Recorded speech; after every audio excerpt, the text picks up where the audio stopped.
Avant de plonger dans cette histoire incroyable, pensez à vous abonner à la chaîne et à activer la cloche. Ici, chaque récit a quelque chose à dire, et vous ne voudrez pas en manquer un seul. La salle d'exécution était glaciale, baignée d'une lumière crue qui faisait trembler les ombres contre les murs gris. Des journalistes, policiers et observateurs s'étaient entassés derrière les barrières de sécurité, les visages graves, certains murmurant entre eux, d'autres tenant leur souffle. Au centre, sur la chaise électrique, se tenait Monica Williams, une femme noire dans la trentaine, le regard fixe et empreint de dignité. Ses mains étaient attachées, mais son calme contrastait avec le vacarme des murmures autour d'elle. On l'avait accusée à tort du meurtre d'un riche industriel, et malgré les preuves de son innocence, le système l'avait condamnée. Le gardien s'approcha, vérifiant les sangles, le visage impassible. Monica leva lentement la tête, ses yeux sombres balayant la salle, jusqu'à rencontrer ceux de son avocat, Marcus Jefferson, qui lui fit un signe discret, implorant la patience jusqu'au dernier instant. Le bourreau annonça le début du protocole, le fracas mécanique emplissant la pièce. Monica inspira profondément, puis, d'une voix claire et assurée, prononça sa dernière parole. « Je ne pars pas seule. » Un silence choquant tomba sur la salle. Les spectateurs froncèrent les sourcils, incapables de comprendre. Et puis, comme si ces mots avaient déclenché un mouvement invisible, les détecteurs de sécurité clignotèrent, les portes se bloquèrent automatiquement, et les caméras révélèrent des preuves inédites, des vidéos et documents dissimulés jusque-là, montrant la véritable identité du meurtrier. Les policiers reculaient, incrédules. Monica, bien que toujours attachée, souriait faiblement, une étincelle de triomphe dans les yeux. Sa dernière parole avait suffi à renverser son destin, à dévoiler la vérité que personne n'avait osé croire. Le silence se fit complet. La chaise électrique, symbole de mort et d'injustice, devint le théâtre de sa victoire silencieuse. Cette femme, condamnée à tort, venait de retourner la situation en sa faveur, prouvant que même au seuil de la mort, la vérité peut surgir et ébranler les puissants. Monica Williams était assise sur le banc froid de sa cellule, le dos droit, les mains liées. Le cliquetis des serrures et le bruit distant des gardiens formaient une cadence oppressante, un rappel cruel du temps qui filait vers sa condamnation. Pourtant, elle ne montrait aucune peur. Chaque respiration était mesurée, chaque regard posé sur les barreaux chargés de détermination. Elle repensa à cette nuit fatale où tout avait basculé. Une fête élégante, des invités triés sur le volet, et ce meurtre dont elle avait été accusée. Elle, qui n'avait jamais porté d'armes, ni même élevé la voix contre qui que ce soit. Et pourtant, le système avait choisi de l'écraser. Les preuves avaient été manipulées, les témoins intimidés. Mais Monica avait toujours cru à la justice. Même maintenant, dans cette cellule froide, elle refusait de plier. Un bruit métallique la fit sursauter. Marcus Jefferson, son avocat de longue date, entra, ses yeux emplis de colère et d'inquiétude. Il posa un dossier épais sur le banc à côté d'elle. « Monica, ils avancent le protocole. La chaise électrique est prête. Ce soir. » Elle hocha la tête, sans trembler. « Marcus, la vérité doit sortir. Pas seulement pour moi, pour tous ceux qui n'ont pas de voix. » Il soupira, épuisé. Il savait qu'elle avait raison. La seule chance de renverser la situation résidait dans la force de sa dernière parole, un geste calculé mais audacieux, capable de réveiller les consciences et de révéler l'injustice. Le silence tomba. Monica se leva lentement, ses chaînes cliquetant contre le sol. Chaque pas vers la salle d'exécution était lourd de tension, chaque regard qu'elle croisait chargé de jugement. Elle sentait l'adrénaline, mais elle gardait un calme presque surnaturel. Lorsque les portes de la salle s'ouvrirent, la lumière crue l'aveugla un instant. Les spectateurs, les policiers, les journalistes, tous étaient là, attendant le dénouement. Mais Monica avait un plan. Elle savait que sa voix serait sa dernière arme. Et ce qu'elle allait dire allait changer tout. Elle s'assit sur la chaise, les sangles la retenant. Le bourreau vérifia les connexions, impassible. Monica ferma les yeux, inspira profondément, et murmura dans un souffle presque inaudible pour certains, mais chargé de puissance. « Je ne pars pas seule. » Et à cet instant précis, quelque chose dans la salle changea. Les caméras clignotèrent, les portes se bloquèrent, et un murmure parcourut les spectateurs. La vérité, longtemps étouffée, commençait à émerger. Le silence de la salle d'exécution fut brisé par un bourdonnement inattendu. Les caméras de surveillance clignotaient, et les écrans accrochés au mur se mirent à diffuser des images inédites, des vidéos prises à l'intérieur de la fête, montrant clairement le véritable meurtrier manipulant la scène du crime.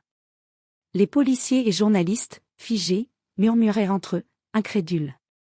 Les preuves, jusque-là cachées par un système corrompu, apparaissaient sous leurs yeux.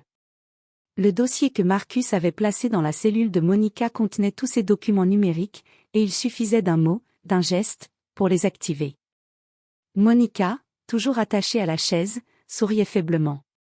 Sa dernière parole n'était pas un simple adieu, c'était un déclencheur, une arme invisible qu'elle avait préparée depuis des semaines. « C'est lui » murmura-t-elle, pointant du doigt l'écran où le vrai coupable apparaissait. Le chaos éclata instantanément. Le bourreau recula, confus, tandis que les policiers se pressaient autour des moniteurs, essayant de comprendre ce qu'ils voyaient. Des assistants judiciaires arrivaient avec des tablettes et des preuves supplémentaires, toutes corroborant l'innocence de Monica. Marcus s'avança, impressionné par le sang-froid de sa cliente. « Monica, tu as fait ce que personne n'aurait osé. Tu viens de retourner la situation. » Mais Monica savait que ce n'était que le début. Elle était encore physiquement prisonnière, et ceux qui l'avaient piégée ne renonceraient pas facilement. Les portes restaient bloquées, les témoins choqués, mais le vrai combat pour sa liberté venait de commencer. À l'extérieur, dans les couloirs de la prison, des rumeurs couraient déjà. La vidéo se répandait, et bientôt, tout le pays saurait que Monica Williams avait été victime d'une injustice monumentale.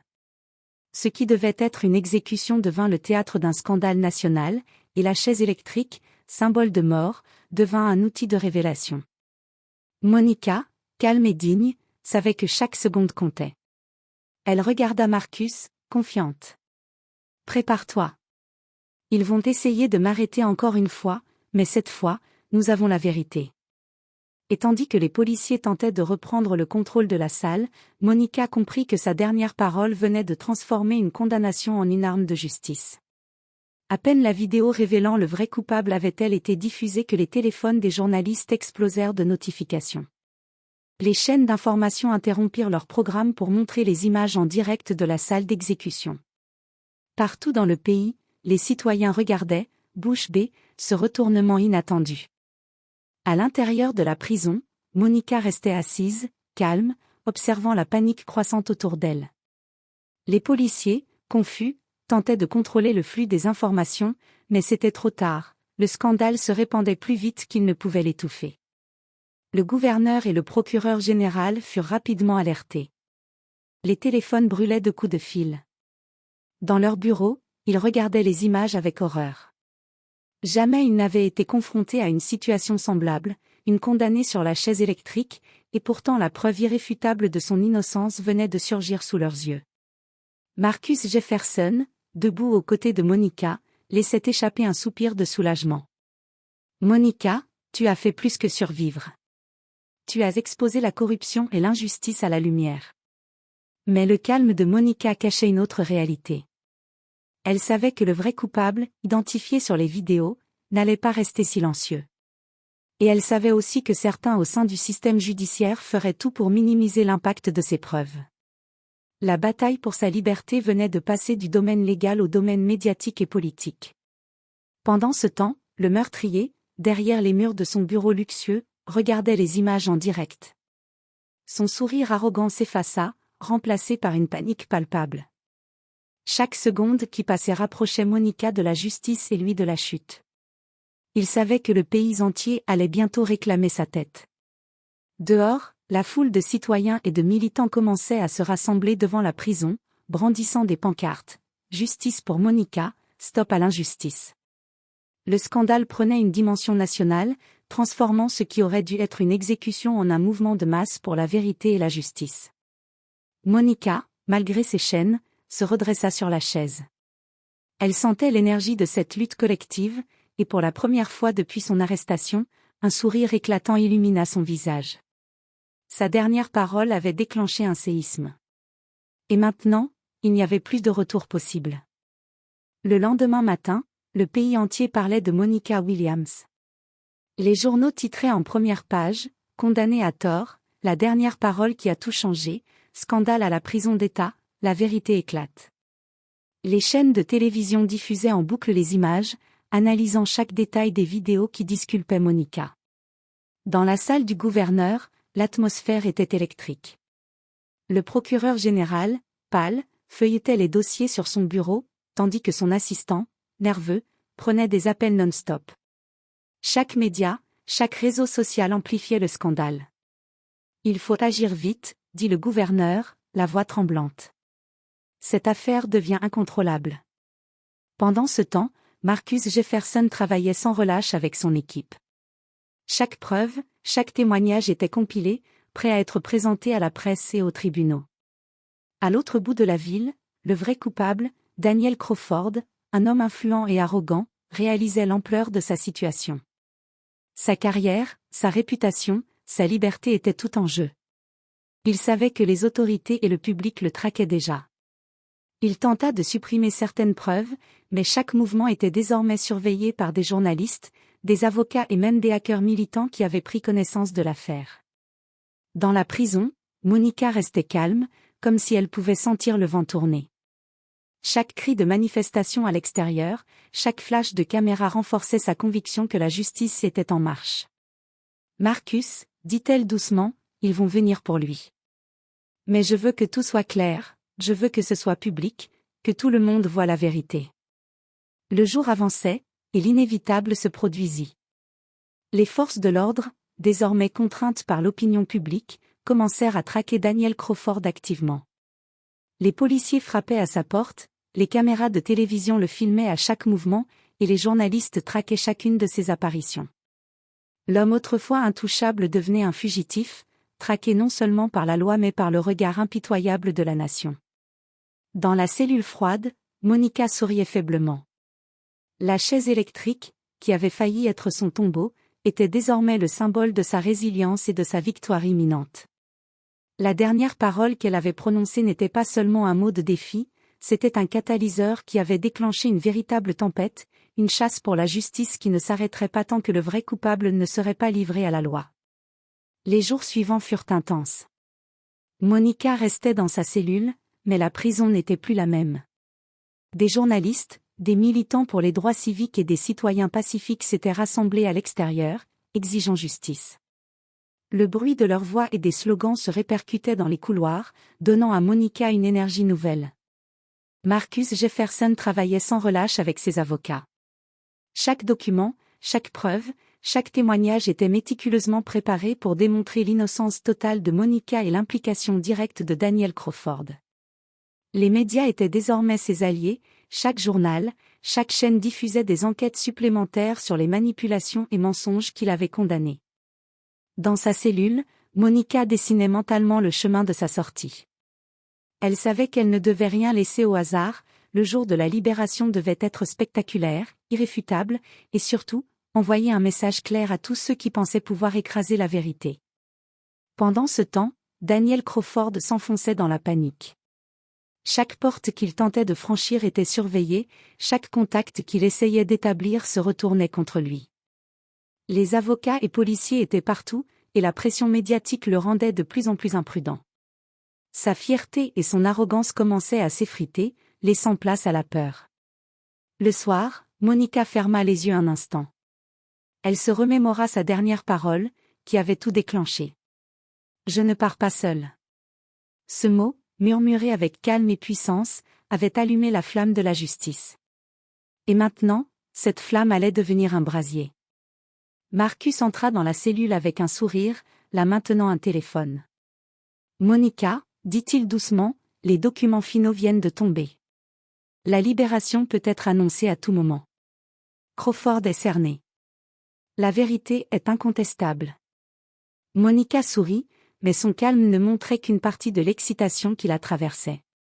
La route avait été longue, douloureuse et injuste, mais la justice venait de frapper à la porte.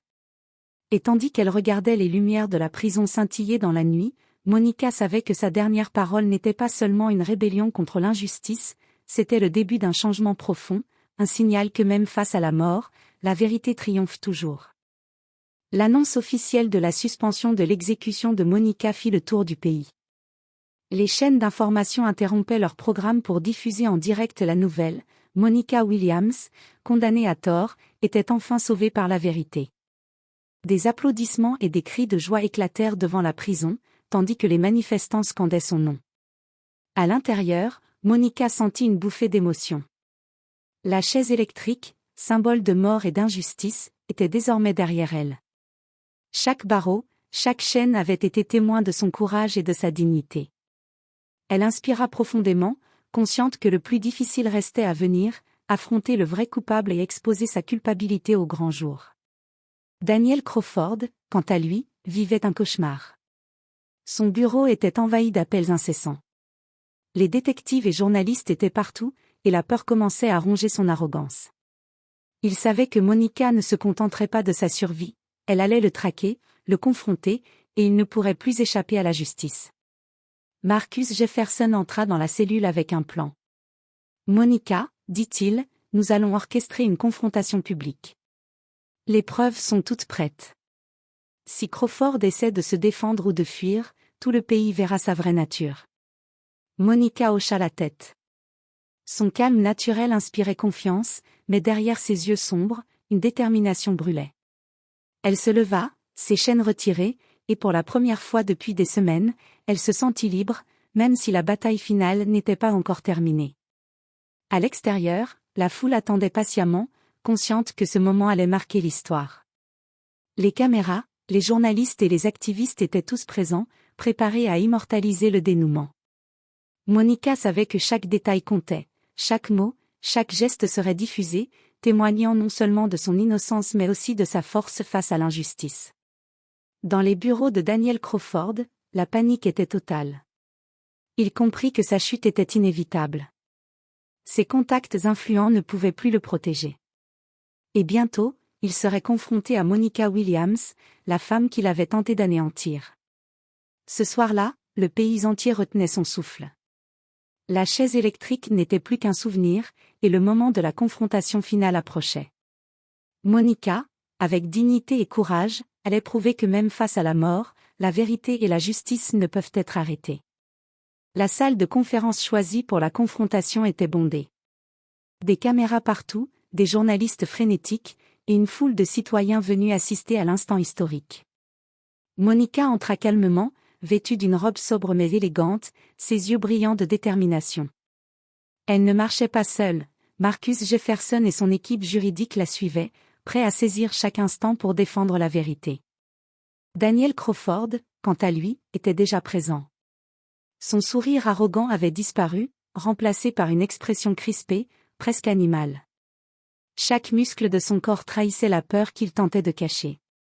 Il comprit immédiatement que cette confrontation ne serait pas comme les autres, Monica ne cherchait pas seulement à se défendre, elle venait réclamer justice. Le silence tomba lorsque Monica s'avança et fixa l'homme qu'on avait cru impunissable. La tension dans la salle était palpable, chaque spectateur retenant son souffle.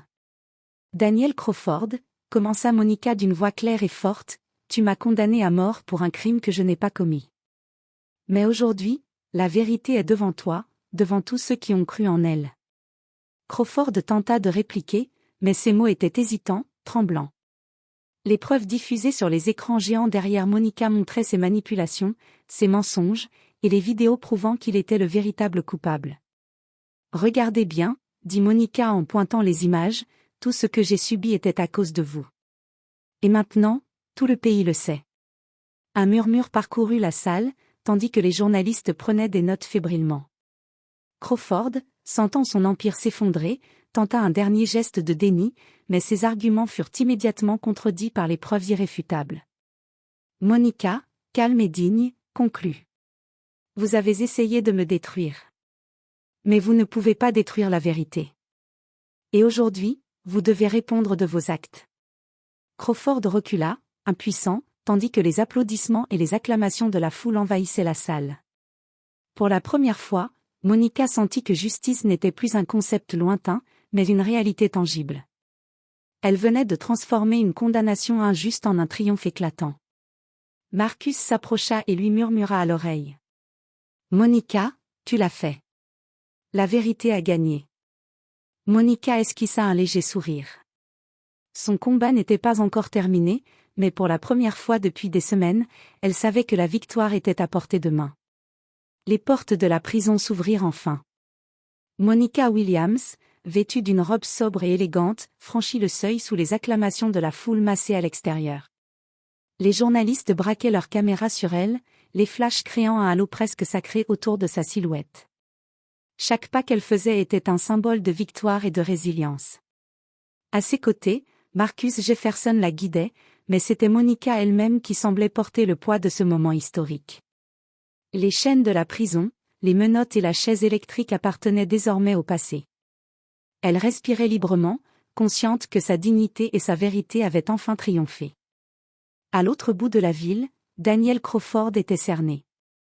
Ses tentatives de fuite avaient échoué, et les forces de l'ordre, sous pression médiatique et publique, se préparaient à l'arrêter officiellement. L'homme autrefois puissant et arrogant voyait son empire s'effondrer en direct, tandis que Monica, victime devenue symbole de justice, apparaissait au grand jour. La presse internationale couvrait l'événement. Des titres comme « Condamnée à tort »,« Elle triomphe de la justice » et « Monica Williams, une héroïne nationale » se succédaient.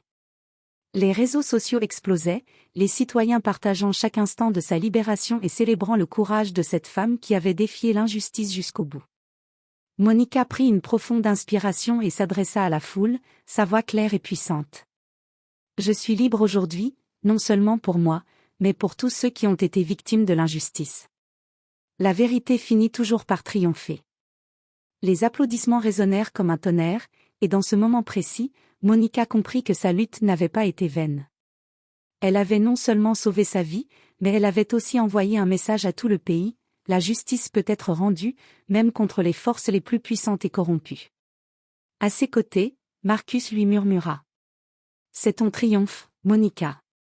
Tout le monde le sait maintenant. » Elle sourit, les yeux brillants, consciente que sa dernière parole sur la chaise électrique avait déclenché une tempête de vérité qui changerait à jamais le cours de sa vie et celui de ceux qui l'avaient sous-estimé. Quelques jours après sa libération, Daniel Crawford fut officiellement arrêté. Les preuves accumulées par Monica et son équipe étaient accablantes. Le pays entier suivait le procès, et la presse diffusait chaque détail. Crawford, autrefois puissant et intouchable, faisait désormais face à la justice comme n'importe quel citoyen. Son arrogance avait disparu, remplacée par la peur et le désespoir. Monica, elle, commençait à reconstruire sa vie. Les semaines d'injustice, d'humiliation et de peur avaient laissé des traces, mais son esprit restait intact, plus fort que jamais. Avec Marcus Jefferson à ses côtés, elle lançait des initiatives pour soutenir d'autres victimes de condamnations injustes, déterminée à transformer son expérience douloureuse en un catalyseur de changement. Elle retrouva sa famille et ses amis, qui l'accueillirent avec des larmes et des étreintes. Les retrouvailles furent émouvantes, des liens profondément brisés par la peur et l'incertitude se renforçaient désormais dans la lumière de la vérité. Un soir, Monica se tenait sur le balcon de son appartement, observant la ville illuminée. Elle repensa à sa dernière parole sur la chaise électrique. « Je ne pars pas seule. » Ces mots avaient déclenché une tempête, avaient mis au jour la vérité et avaient transformé sa vie. Mais plus que tout, ils avaient inspiré le pays à croire en la justice, même lorsque tout semblait perdu. Marcus s'approcha, lui tendant un dossier rempli de lettres de soutien et de messages de gratitude. « Tu vois, Monica, dit-il avec un sourire, tu as changé des vies, pas seulement la tienne. » Elle prit le dossier, les yeux brillants, consciente que cette victoire n'était pas uniquement personnelle, mais universelle. La chaise électrique, symbole de peur et de mort, avait été le tremplin de sa résilience et de son triomphe. La justice avait été rendue, le coupable puni, et Monica Williams, enfin libre, pouvait maintenant écrire le reste de sa vie, guidée par la dignité, la force et l'inspiration qu'elle avait transmises à tous ceux qui avaient cru en elle. Les semaines passèrent, et Monica Williams devint un symbole national. Des journalistes, des activistes et des citoyens continuaient à suivre son parcours, mais pour elle, chaque jour était une victoire sur le passé. Elle participait à des conférences, partageait son expérience et soutenait d'autres victimes de l'injustice. Sa voix résonnait désormais bien au-delà de la prison et de la salle d'exécution où tout avait basculé. Le procès de Daniel Crawford se déroula sous l'œil attentif du pays entier. Ses tentatives de manipulation et de mensonge furent dévoilées avec précision, chaque preuve soigneusement présentée. Crawford fut condamné à une peine exemplaire, et sa chute retentit comme un avertissement pour tous ceux qui auraient cru pouvoir corrompre la justice. Monica, entourée de sa famille, de ses amis et de Marcus, observa la fin de ce cauchemar. Elle se souvenait de sa dernière parole sur la chaise électrique. « Je ne pars pas seule. » Ces mots avaient été plus qu'un souffle de défi, ils avaient déclenché un mouvement, inspiré un pays et transformé une condamnation injuste en un triomphe historique. Un soir, Monica organisa un rassemblement symbolique devant la prison où elle avait été détenue. Des centaines de citoyens étaient présents, brandissant des pancartes et applaudissant son courage. Elle monta sur l'estrade, la lumière des projecteurs illuminant son visage. « Aujourd'hui, dit-elle, je ne célèbre pas seulement ma liberté, mais la force de la vérité et de la justice. Que chacun de nous se rappelle que même face aux épreuves les plus sombres, la vérité finit toujours par triompher. » La foule éclata en acclamations, et pour la première fois depuis des mois, Monica se sentit entièrement libre. Le poids de l'injustice avait disparu, remplacé par la puissance de sa résilience et de son courage.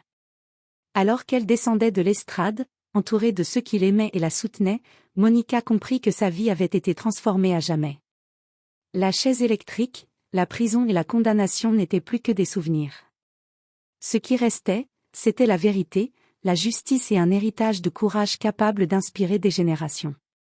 Et dans le cœur de Monica Williams brûlait une certitude immuable, la vérité, même dans ses moments les plus silencieux, est toujours plus forte que la peur.